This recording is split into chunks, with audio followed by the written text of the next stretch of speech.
And to discuss more on rising NPAs and sectors leading the NPA chart, we are joined in by Devandra Jain, who is the director of Atisya Technologies Private Limited. Hello, Mr. Jain. Welcome to the show.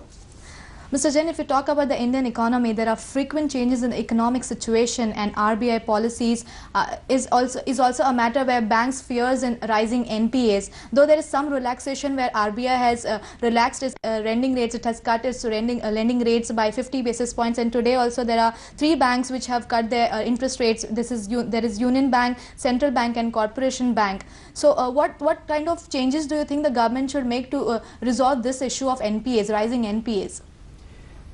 There more government efforts should be required in reducing the NPAs, because at present the level of the NPAs day by day we are seeing the increasing. RBI is the main guider for the reducing the NPAs.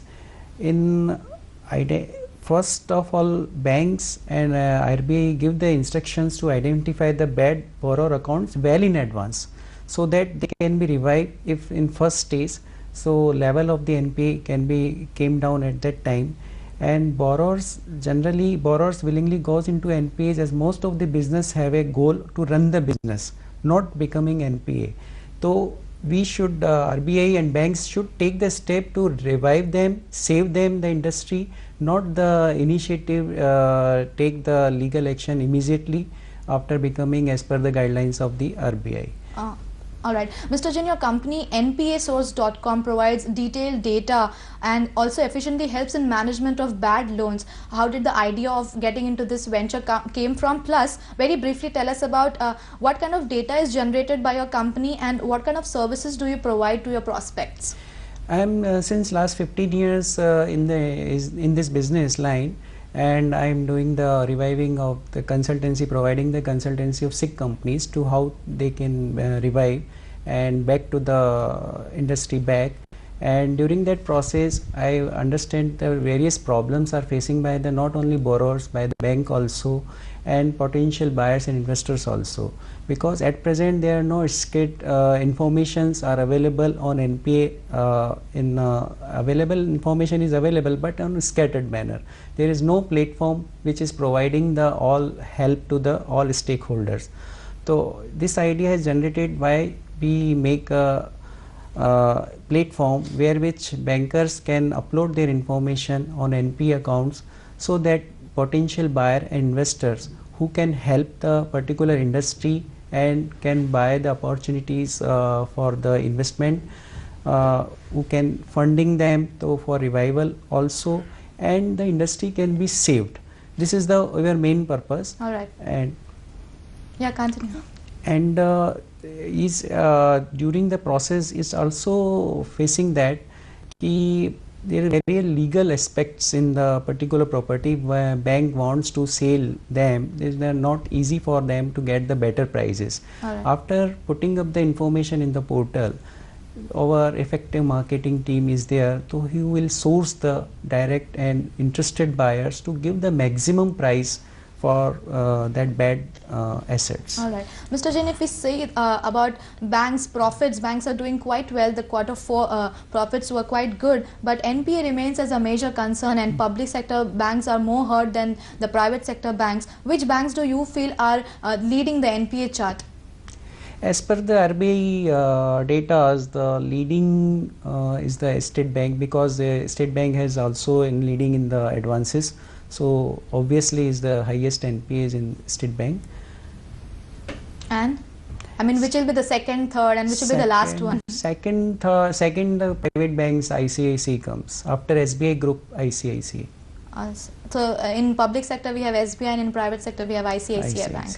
All right. Now we see that sectors like aviation are the major, major pioneers in the NPA scenario. And today we also saw that private airlines owe a total of 14,573 crore rupees to state-run banks.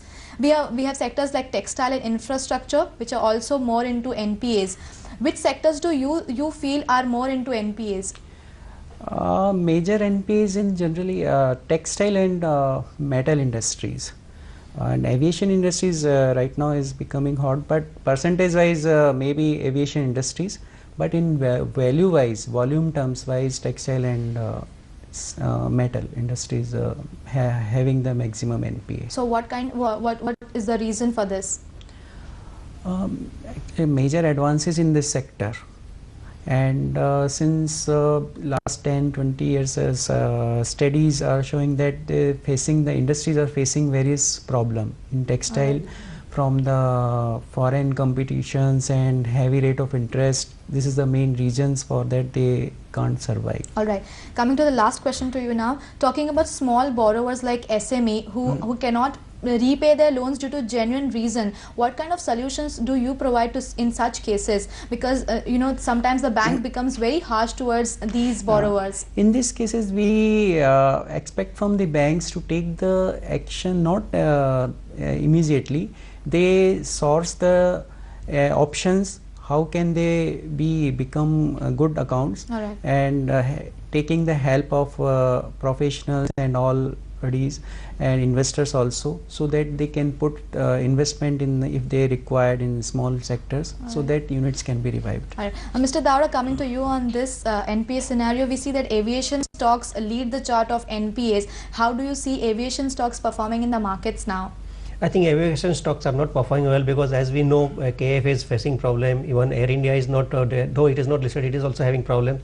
Jet Airways, which is leading in the private sector, is also having some problems. So I think aviation sector is not worthwhile to go for now, as of now. But ultimately, as Mr. Jain has said, aviation industry is definitely leading the NPAs as far as percentage terms is concerned. But the other industries, that is metal and textile, which has maximum lendings in last 50 years or so, where we have the maximum number of NPAs.